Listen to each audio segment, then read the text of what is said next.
Hello student, स्वागत है आप सभी का इस वीडियो लेक्चर में। और देखिए, इस वीडियो लेक्चर में हम रेगुलर फाल्सी मेथड पर डिस्कस करेंगे। किसी इक्वेशन का रूट रेगुलर फाल्सी मेथड से किस तरह से फाइंड किया जाता है, रेगुलर फाल्सी मेथड का क्या प्रोसेस होता है, इन तमाम बातों पर इस वीडियो लेक्चर में डिस्कस करना है। तो यहाँ पर जो हमारा मेन टारगेट है वो है रेगुलर फाल्सी मेथड। इस मेथड को हम मेथड ऑफ फाल्स पोजिशन भी कहते हैं। सपोज कीजिए कोई इक्वेशन है f(x = 0)। इस मेथड की हेल्प से इस इक्वेशन का रूट हम कैसे फाइंड करें। तो सबसे पहले देखिए, हम लोकेशन प्रिंसिपल का यूज करेंगे। x की ऐसी दो वैल्यूज लेंगे जिन पर फंक्शन की वैल्यू क्या हो, अपोजिट साइन की।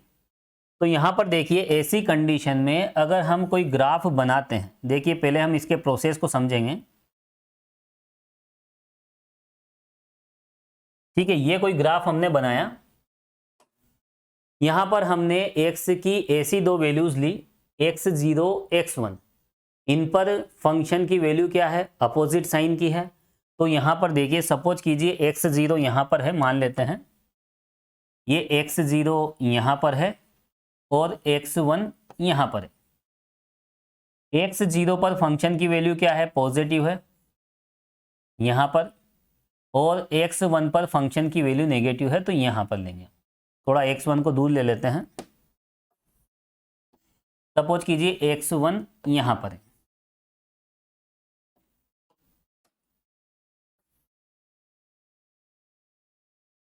ये क्या है, x एक्सिस, और ये है y एक्सिस। पहले आप इसके कॉन्सेप्ट को समझे, रेगुलर फाल्सी मेथड क्या होता है और किस तरह से हम रूट फाइंड करते हैं। सबसे पहले देखिए, ग्राफ से हम एक इसके प्रोसेस को समझेंगे, उसके बाद इसका वर्किंग प्रोसेस भी देखेंगे। तो यहां पर देखें आप, x0 x1 हमने इस तरह से सेलेक्ट किए कि उन पर फंक्शन की वैल्यू अपोजिट साइन की है, मल्टीप्लिकेशन लेस देन 0 है। ऐसी कंडीशन में इक्वेशन का रूट x0 x1 के बीच में होगा। रूट इन दोनों के बीच में कहीं ना कहीं होगा। x0 पर फंक्शन की वैल्यू पॉजिटिव है और x1 पर फंक्शन की वैल्यू क्या है, नेगेटिव, इस तरह से। तो देखिए ग्राफ किस तरह से बनेगा। यहां पर जो ग्राफ होगा वो इस तरह से बनेगा। फंक्शन की वैल्यू यहां पर देखिए इस पोजीशन पर, तो इसके कोऑर्डिनेट क्या हो जाएंगे। अगर यहां पर अगर हम कोऑर्डिनेट देखें तो यहां x की वैल्यू कितनी है, x0, और फंक्शन की वैल्यू पॉजिटिव होने की वजह से यहां पर हमें रिजल्ट x एक्सिस के ऊपर मिलेगा।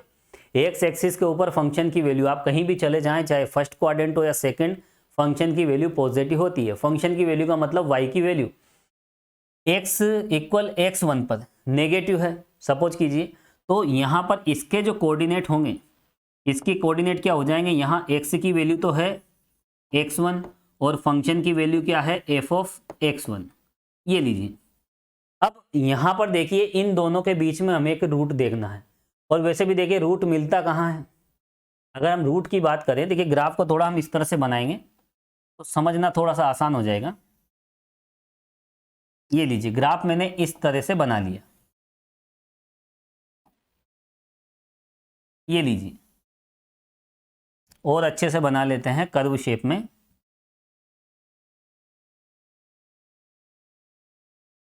अब यहां पर देखिए, डायग्राम बनाना थोड़ा सा आसान रहेगा अगर ग्राफ इस तरह से बनेगा।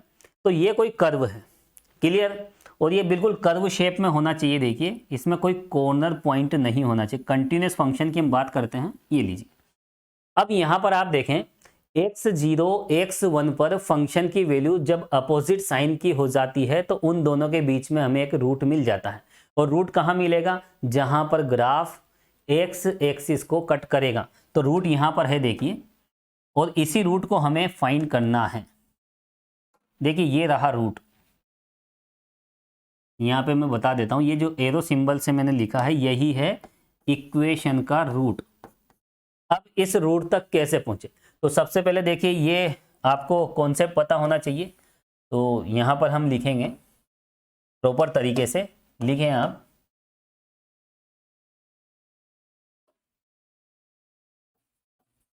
इक्वेशन f(x = 0) का रूट फाइंड करना है।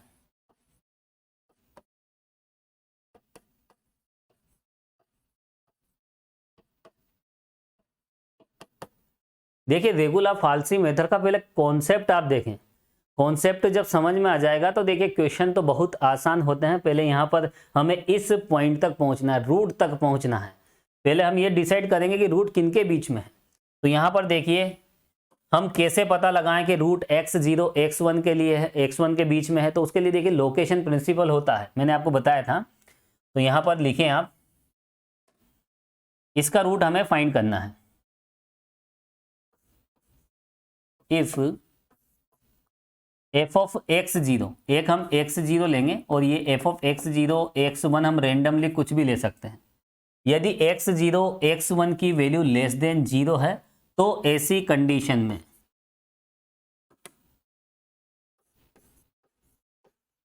क्या कहेंगे, then a root of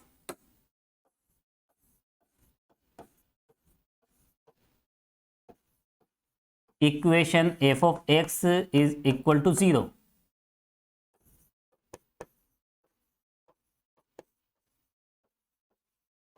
lie between x0 and x1।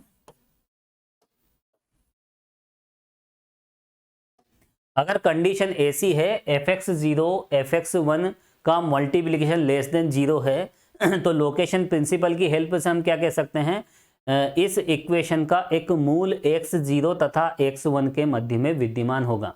Root is lie between x0 and x1। तो यहाँ पर देखिए x0 x1 के बीच में कहीं ना कहीं एक रूट होगा। वो रूट कहाँ होगा, देखिए इस पॉइंट पर जहां पर फंक्शन इस ग्राफ को कट करेगा। अब यहाँ तक कैसे पहुंचना है, देखिए थोड़ा सा देखिए ये हटा देते हैं यहाँ से। चलिए अब हमें क्या करना है, देखिए x0 x1 तो हमने फाइंड कर लिया। जब हम क्वेश्चन सोल्व करेंगे हम f1 की वैल्यू निकालेंगे, f2 की निकालेंगे, f3 की निकालेंगे। ये दोनों अपोजिट साइन के आ जाएंगे तो x0 2 हो जाएगा और x1 कितना हो जाएगा 3। तो यहाँ पर 2 और 3 के बीच में रूट होगा। तो ये देखिए x0 x1 तो जब क्वेश्चन सोल्व करेंगे आपको मिल जाएंगे। लोकेशन प्रिंसिपल से सबसे पहले यही डिसाइड करना है कि रूट कहाँ से कहाँ तक है। अब देखिए x0 x1 के बीच में हम इस रूट तक कैसे पहुंचे, तो उसके लिए क्या करेंगे, देखिए यहाँ पर इसके लिए हम यहाँ पर एक लाइन ड्रा करेंगे। देखिए एक लाइन में बना देता हूं, यहां से यहां तक एक लाइन हमें खींचनी पड़ेगी।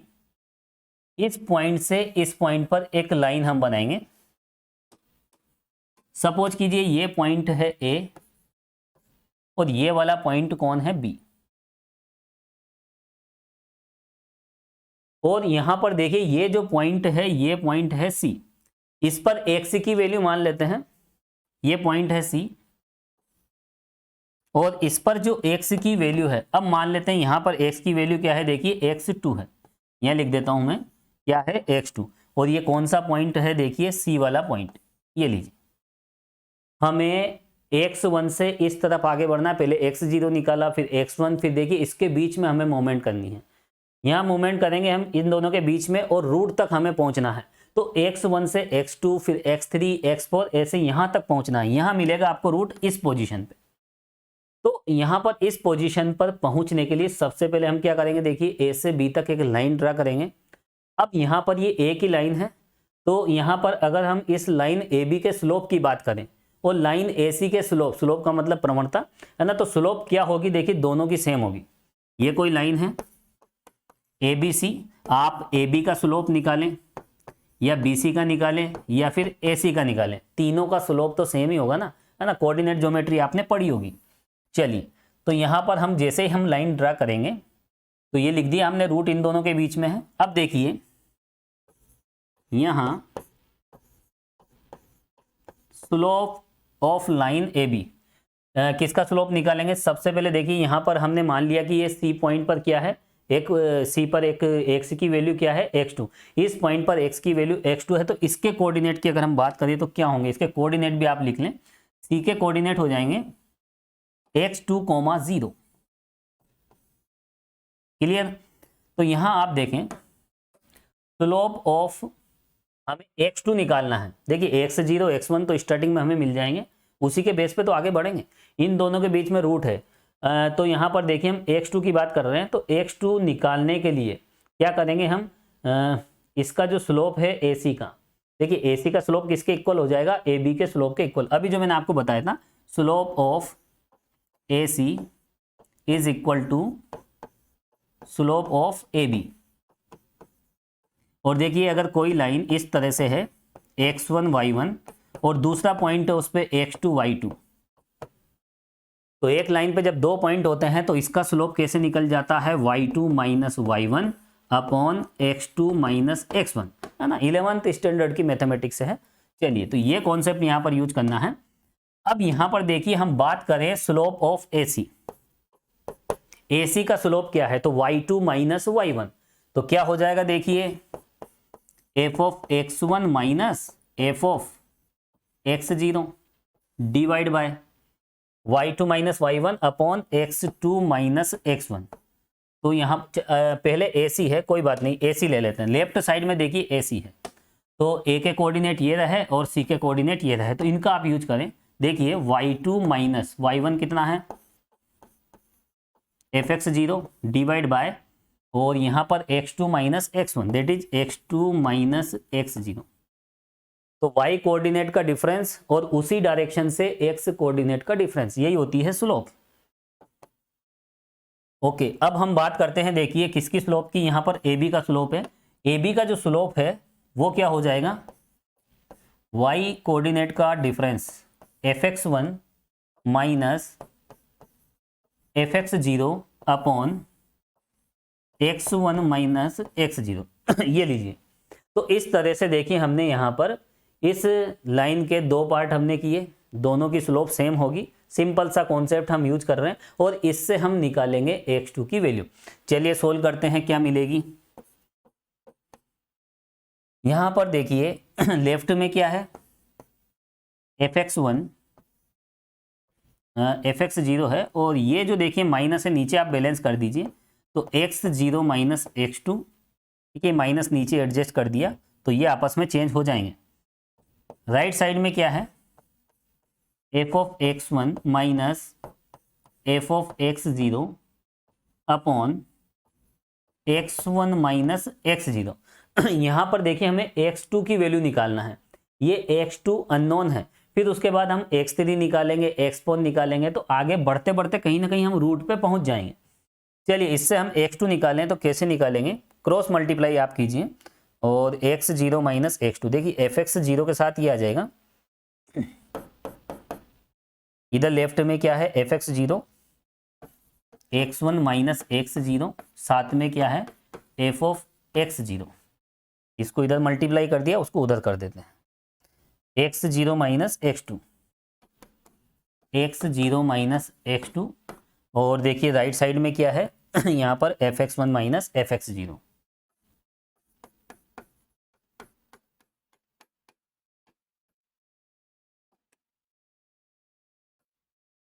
तो देखिए रेगुलर फाल्सी मेथड कितना सिंपल है, सिंपल सा कॉन्सेप्ट यूज हो रहा है ना, लाइन की स्लोप वाला कॉन्सेप्ट।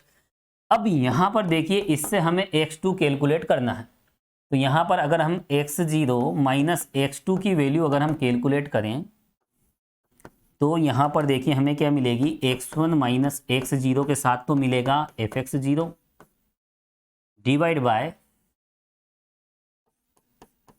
fx1 minus fx0। चलिए बिल्कुल नॉर्मल सी कैलकुलेशन है, आगे बढ़ें। और यदि हम x2 की वैल्यू कैलकुलेट करें, implies that value of x2 is equal to, देखिए यहां पर हमें क्या मिलेगा, x0 minus x1 minus x0 f of x0 divide by x1 minus f of x0। तो यहां पर देखिए इस तरह का रिजल्ट हमें मिला है।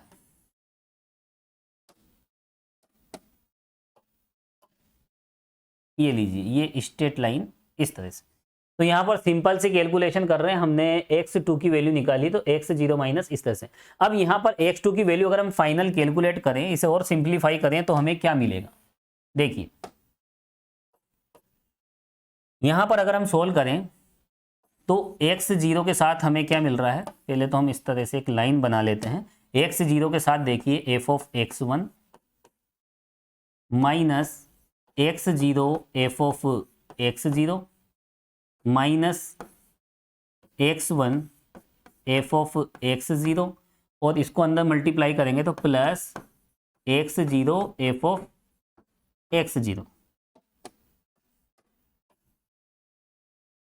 डिवाइड बाय, इससे डिवाइड किया गया है F of x1 minus F of x0 से। कुछ टर्म यहां पर कैंसिल हो जाएगी, ये वाली टर्म और ये वाली टर्म कैंसिल, और यहां पर फाइनली जो x2 की वैल्यू जो हमें मिली है वो इस तरह से मिली है। देखिए x0 F of x1 minus x1 F of x0 divide bye F of x1 minus F of x0। देखिए कितनी आसान कैलकुलेशन है और सिंपलेस्ट तरीके से हमें x2 मिल गया है। तो देखिए x2 की वैल्यू x0 x1 के बेस पर ये मिली है। अब हम चलते हैं ग्राफ पे। यहां पर देखिए x2 हमने कैलकुलेट कर लिया है। अब हम क्या करेंगे, यहां पर देखिए इस बार हमें क्या करना है,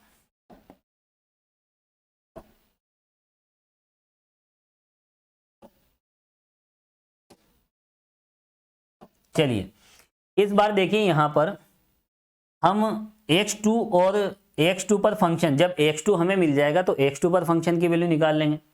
हमें सपोज कीजिए एफ ऑफ x2 मिल गया, क्योंकि x2 हमने कैलकुलेट कर लिया। जब आपके पास x2 की वैल्यू मिल जाएगी तो ऐसी कंडीशन में हम एफ ऑफ x2 भी निकाल लेंगे। अब एफ ऑफ x2 का साइन हम देखेंगे किसके साथ, fx0 और fx1 के साथ। यदि एफ ऑफ x2 का साइन यदि एफ ऑफ x0 के साथ अगर अपोजिट रखता है तो इन दोनों के बीच में एक रूट हमें मिलेगा। और वैसे भी देखिए रूट तो हमें इस तरफ ही मिल रहा है, तो इन दोनों के बीच जब एक रूट मिलेगा तो यहाँ भी देखिए अपोजिट साइन है। मैं आपको बता देता हूँ, यहाँ पर ये आपने फाइंड कर लिया तो इस पर फंक्शन की वैल्यू मिलेगी। तो इस पर फंक्शन की वैल्यू कहाँ मिलेगी, देखिए इस तरफ नीचे की ओर। इस पर फंक्शन की वैल्यू यहाँ नीचे की ओर मिलेगी इस तरफ, ठीक है। तो यहाँ हमें फंक्शन की वैल्यू मिल जाएगी।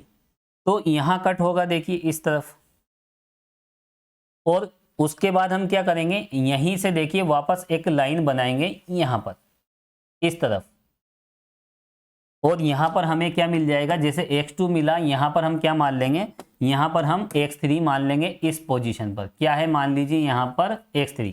अभी आप समझें x2 पे फंक्शन की वैल्यू क्या है, यहाँ पर यहाँ क्या हो जाएगा, x2 पे जो फंक्शन की वैल्यू है वो मान लीजिए क्या है, एफ ऑफ x2। तो ये पॉइंट इसके कोऑर्डिनेट ये हो जाएंगे, और यहाँ मान लीजिए x की वैल्यू कितनी है, x3। तो इस पॉइंट के कोऑर्डिनेट क्या हो जाएंगे, x3, 0, और यहाँ पर इसके कोऑर्डिनेट क्या हैं, x0 fx1, sorry x0 fx0। तो देखिए इस पॉइंट के कोऑर्डिनेट आपको पता है और इस पॉइंट के भी पता है और इस लास्ट वाले के भी पता है। अब यहाँ पर देखिए वापस वही कॉन्सेप्ट यूज करेंगे। यहाँ हम कौन सा कॉन्सेप्ट यूज करेंगे, सपोज कीजिए ये पॉइंट डी है, ये कौन सा पॉइंट है, डी। तो slope of AD is equal to slope of DB। तो इस लाइन की स्लोप इस लाइन की स्लोप क्या होगी, सेम होगी। तो इससे हम क्या निकाल लेंगे, x3 निकालेंगे। तो देखिए इसमें ज़्यादा कचरा नहीं करना, थोड़ा समझना है आपको बस। इसको मैं हटा देता हूँ वापस सभी कचरे को।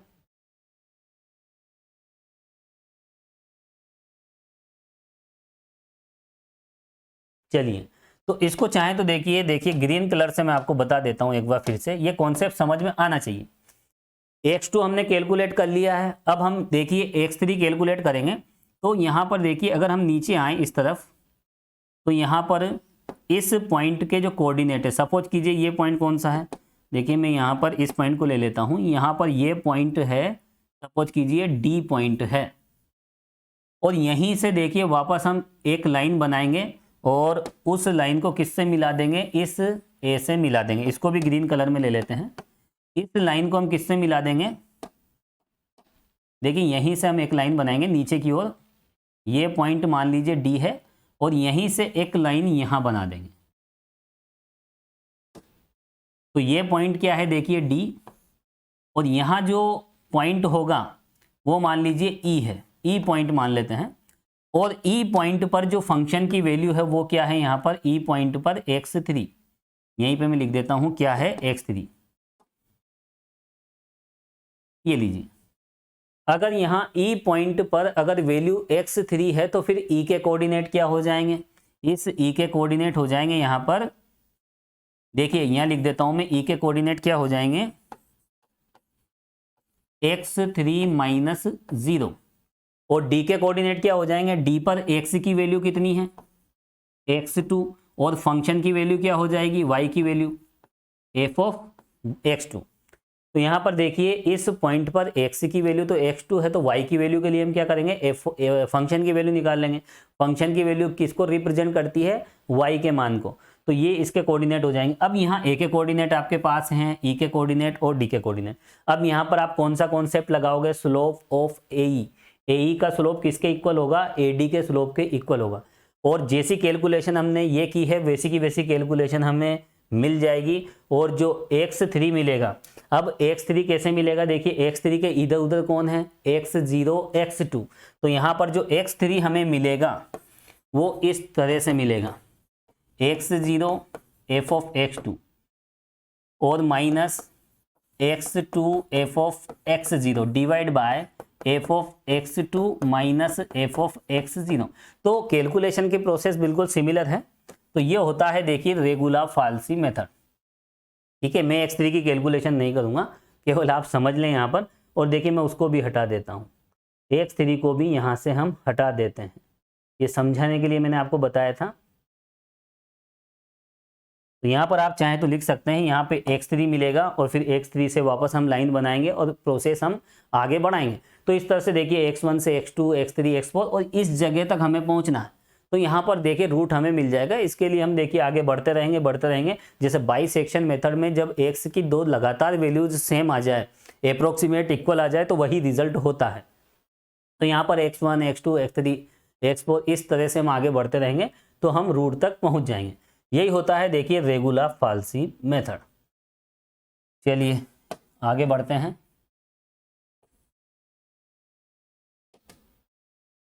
और यहाँ पर देखिए वो बता देता हूँ मैं, यहाँ पर जो अभी मैंने आपको बताया था,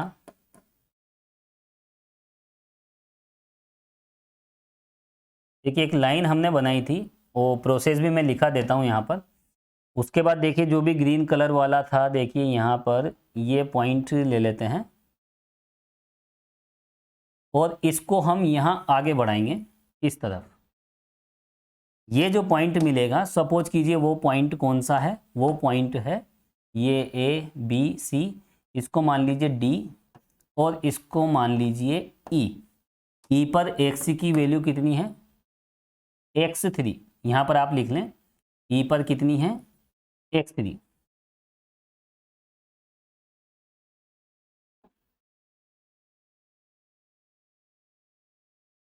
देखिए स्पेस कम है थोड़ा सा, तो समझ जाओगे वैसे आप, ये x3 है। तो यहाँ पर अब हम क्या करेंगे, लाइन AED का हम यूज करेंगे। लिख लें आप,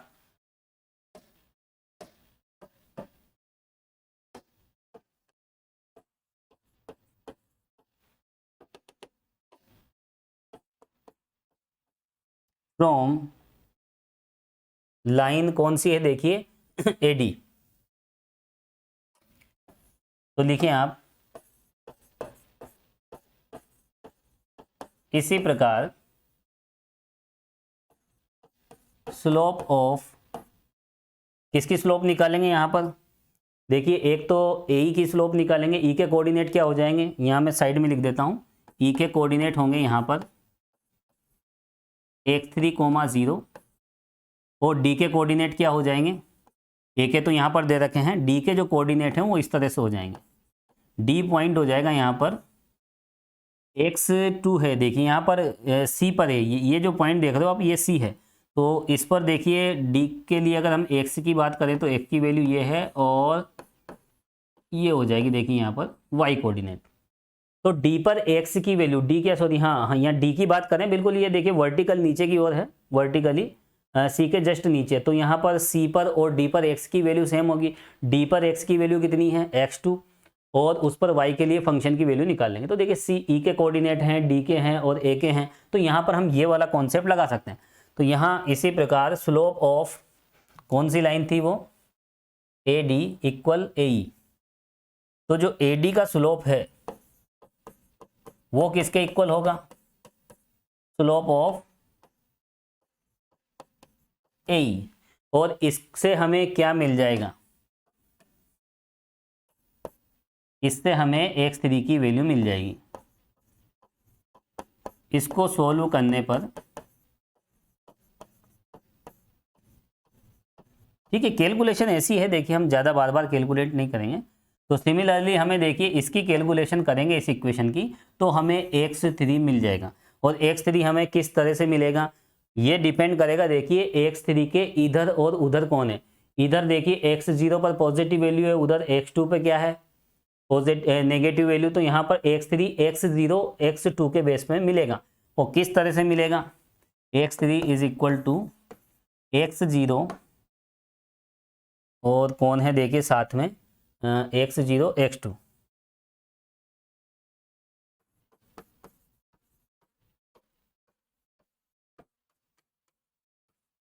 और डिवाइड बाय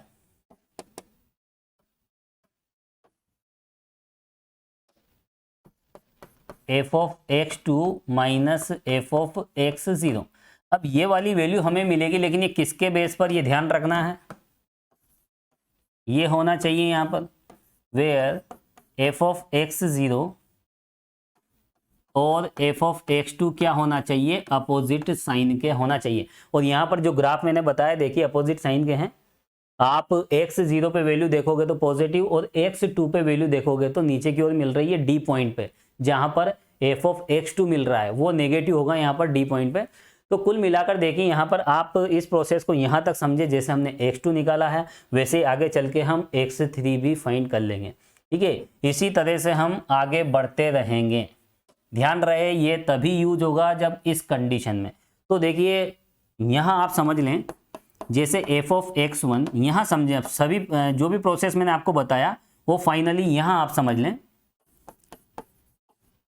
देखिए अगर ऐसी कंडीशन आ जाती है तो रूट इन दोनों के बीच में होगा, x0 x1 के बीच में होगा। तो बाइसेक्शन मेथड क्या कहता है, रूट यदि x2 है तो x0 प्लस xy/2 से मिलेगा। बाइसेक्शन मेथड क्या कहता है, ऐसी कंडीशन में जब रूट x0 x1 के बीच में होता है, ऐसी कंडीशन में बाइसेक्शन के अकॉर्डिंग x2 की वैल्यू x0 प्लस x1/2 से मिल जाती है। और यहाँ पर रेगुलर फाल्सी में x2 किस तरह से मिलेगा, देखिए x0 फिर इसकी फंक्शन वैल्यू, फिर माइनस x1 और इसकी फंक्शन वैल्यू, डिवाइड बाय देखिए यहाँ पर इसके नीचे सेम fx1 और यहाँ पर माइनस में सेम fx0। तो कॉन्सेप्ट वही है, लोकेशन प्रिंसिपल का यूज करना है, हमें देखना है रूट की x की किन दो वैल्यूज के बीच में है। उसके बाद देखिए बाइसेक्शन में ऐसे होता है, रेगुलर फाल्सी में ऐसे होता है। उसके बाद देखिए हम न्यूटन राफसन देखेंगे, वो तो और भी आसान मेथड है जो कि सबसे बेस्ट रिजल्ट देता है, क्योंकि उसका रेट ऑफ कन्वर्जेंस इनके कंपैरिजन में बहुत ज़्यादा होता है। तो कहने का मतलब ये है कि सबसे बेस्ट तो न्यूटन राफसन मेथड होता है, जो आगे नेक्स्ट वीडियो लेक्चर्स में हम देखेंगे। तो फिलहाल तो हम रेगुलर फाल्सी मेथड पर डिस्कस कर रहे हैं। क्वेश्चन यदि रेगुलर फाल्सी से पूछा जाएगा तो फिर उसी से करना पड़ेगा। ठीक है, तो हमें हर एक मेथड को अच्छे से समझना होगा। तो बस अंतर इतना है, बाइसेक्शन में इसका यूज करते हैं और इसमें इसका यूज करते हैं। लेकिन ये दोनों किस कंडीशन में, इस कंडीशन में हो सकता है यहाँ पर x1 भी आ जाए। ठीक है, यहाँ x2 की जगह x1 भी आ जाए। कब, जब fx0 fx1 की वैल्यू लेस देन 0 हो। तो यहाँ पर ये जो टर्म है वो इस पे डिपेंड करती है, फंक्शन की एक वैल्यू पॉजिटिव और दूसरी वैल्यू नेगेटिव लेना पड़ेगा। ग्राफ आप देख सकते हैं, पॉजिटिव की वजह से देखिए ऊपर गया है पॉइंट, नेगेटिव की वजह से नीचे आया है। ए ऊपर था, बी नीचे था, इससे हमें x2 मिल गया था। यहाँ अगली स्टेप में देखिए ए ऊपर है, डी नीचे है, तो x3 भी हमें इस तरह से यहाँ पर मिल गया है। तो आप देखिए इनको रटे नहीं, जो भी ये टर्म आएगी ये किस पे डिपेंड करेगी, ये इस पे डिपेंड करेगी। ये जैसे ये जो टर्म आई है ये किस पे डिपेंड कर रही है, इस पर।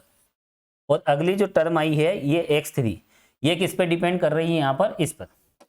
चलिए अब इसका वर्किंग रूल हम देखेंगे। ये तो कॉन्सेप्ट, ये एक तरह का हमने फॉर्मूला प्रूफ कर लिया है। इस प्रोसेस को आगे बढ़ाएंगे।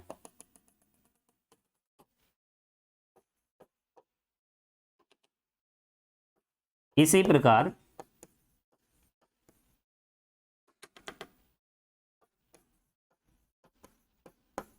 x4 x5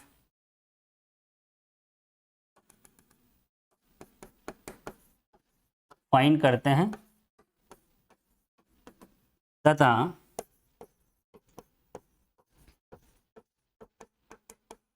इक्वेशन के रूट तक पहुंचते हैं।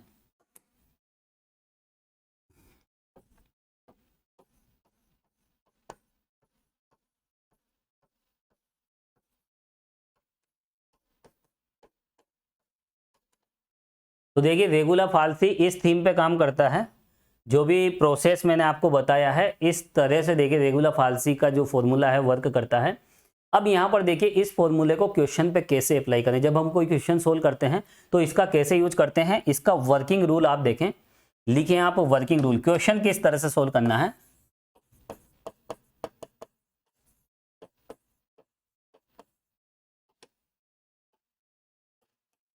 चलिए सबसे पहले हम एक इक्वेशन ले लेते हैं। सपोज कीजिए, मान लीजिए समीकरण f of x is equal to 0 का एक वास्तविक मूल हमें ज्ञात करना है। वास्तविक मूल, रियल रूट,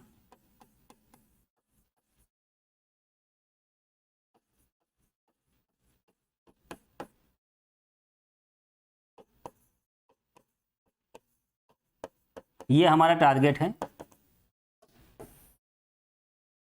अब यहां पर देखिए एक कंडीशन होती है, मैंने आपको बताई थी अभी जस्ट थोड़ी देर पहले, f of x0 f of x1 less than 0 आ जाता है। तो ऐसी कंडीशन में इक्वेशन का रूट x0 और x1 के बीच में लाई करेगा। तो समीकरण f ऑफ x इक्वल 0 का एक मूल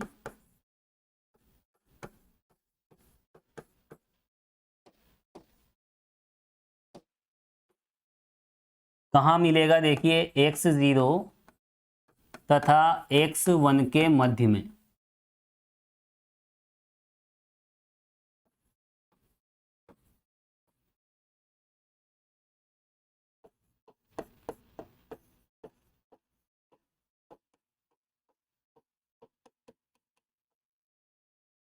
अब मान लेते हैं वो क्या है, देखिए वो x2 है। ठीक है, ये तो कंडीशन आपको पता लग जाएगी कि x0 x1 के बीच में है, मान लेते हैं वो x2 है।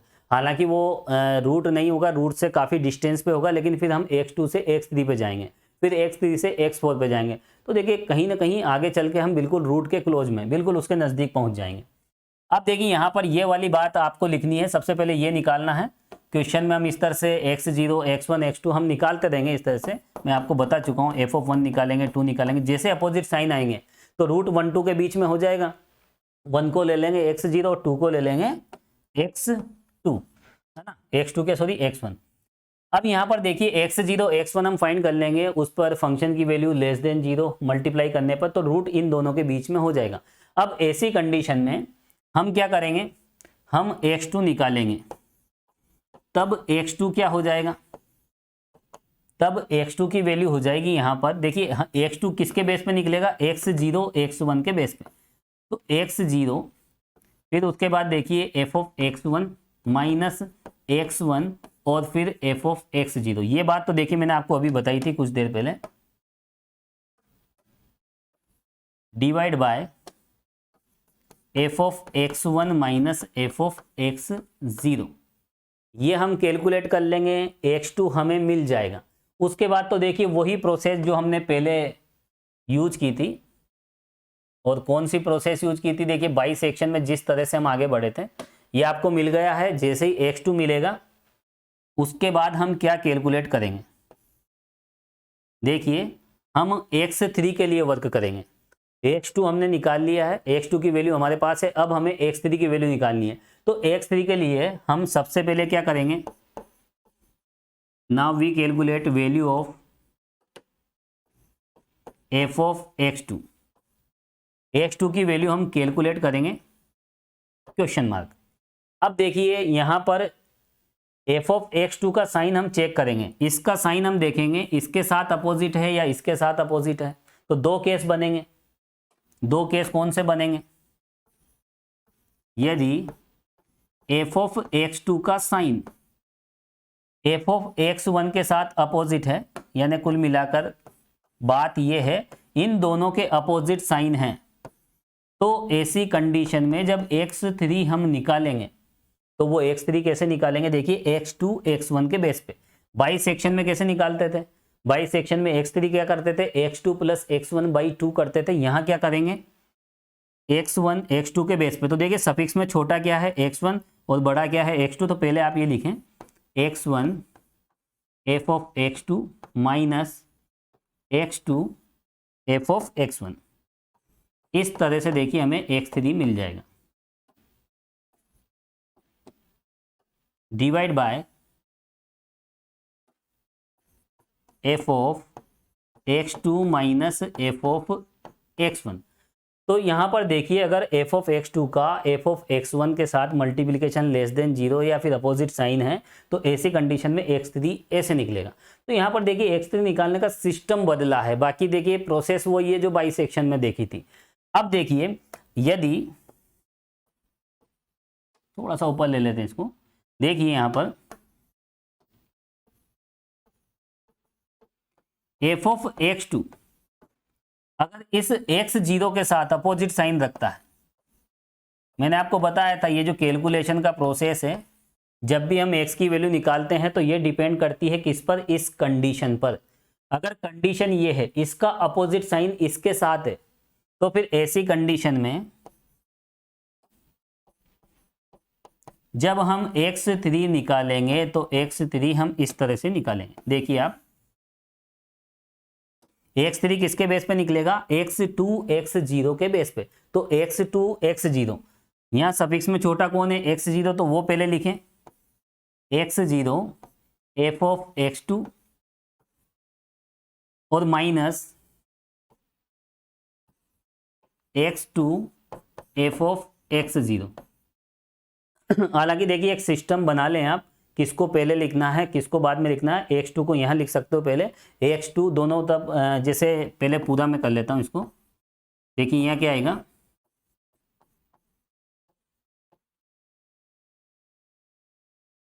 यहाँ पर देखिए आप ऊपर नीचे माइनस से मल्टीप्लाई कर सकते हो, तो शुरुआत देखिए x2 से भी हो सकती है। x2 के साथ fx0 फिर माइनस fx0 के साथ माइनस x0 के साथ जो भी है ना। देखिए अगर आप माइनस से मल्टीप्लाई करोगे तो यहाँ पर क्या आ जाएगा? x2 आ जाएगा और x2 के साथ क्या हो जाएगा? fx0 और ये वाली टर्म उधर चली जाएगी। तो कुल मिलाकर यहाँ पर आप कैसे करें? बाकी देखिए जब हम क्वेश्चन सोल्व करेंगे ना तो प्रीवियस टर्म से कंपेयर करना पड़ेगा साइंटिफिक कैलकुलेटर के साथ।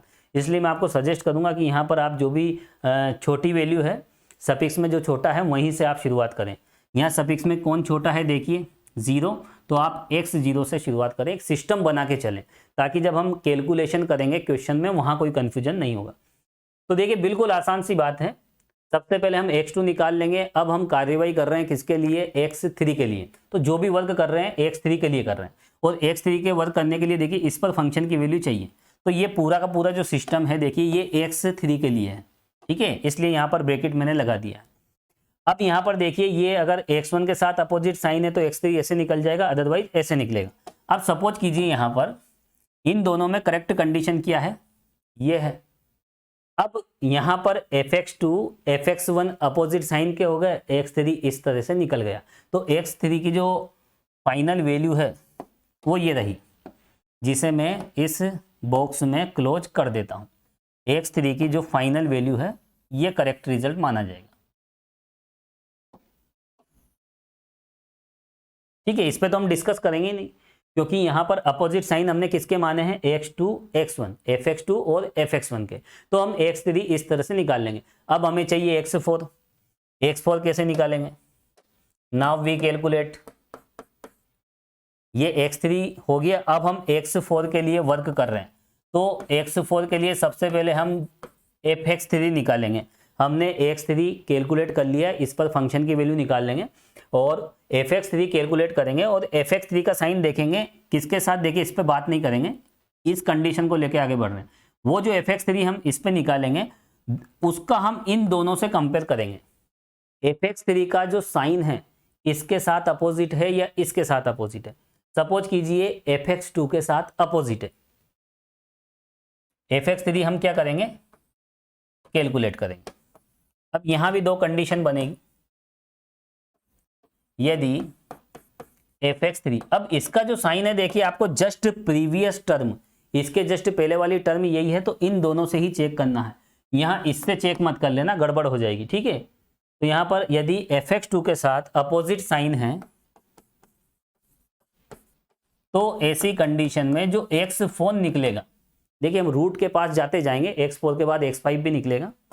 चलिए, तो ऐसी कंडीशन में देखिए x4 कैसे निकालेंगे, x3 और x2 के बेस में, इस बेस पे निकालेंगे। सफिक्स में छोटा कौन है, x2, तो x2 से आप शुरुआत कर लीजिए, x2 f ऑफ कौन है x2 के साथ x3, फिर माइनस x3 और f of x2 divide by f of x3 minus f of x2। और कंडीशन अगर इस तरह से आ जाए, f ऑफ x3 अगर f ऑफ x1 के साथ, देखिए इससे जस्ट पहले कौन था, 2 और 1, इसकी बात नहीं करेंगे हम, इसकी बात कर रहे हैं, x1 के साथ अगर अपोजिट साइन है इस तरह से, तो हम x4 निकालेंगे इनके बेस पे। x4 किनके बेस पे निकलेगा, देखिए x1 और x3 के बेस पे।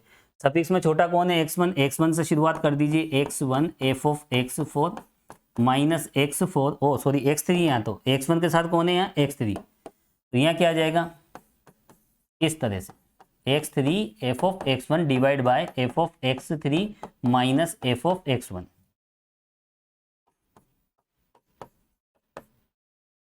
तो ये देखिए ये है Newton Raphson method, Newton Raphson क्या सॉरी रेगुला फाल्सी, न्यूटन राफसन तो नेक्स्ट वीडियो लेक्चर में देखेंगे।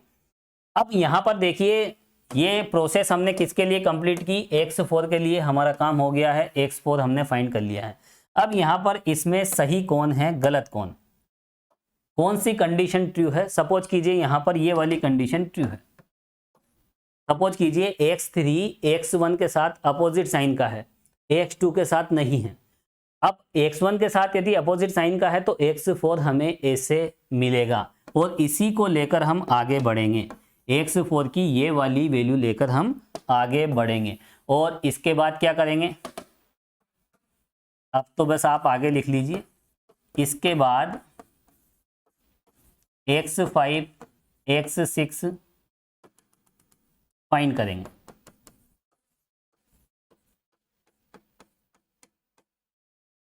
और कब तक आगे बढ़ेंगे, जब तक दो x की लगातार वैल्यूज अप्रोक्सीमेट इक्वल ना आ जाए, ये बात भी लिख लीजिए।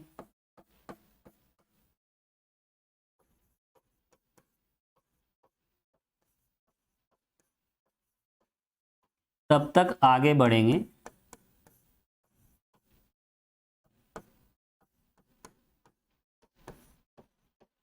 जब तक कि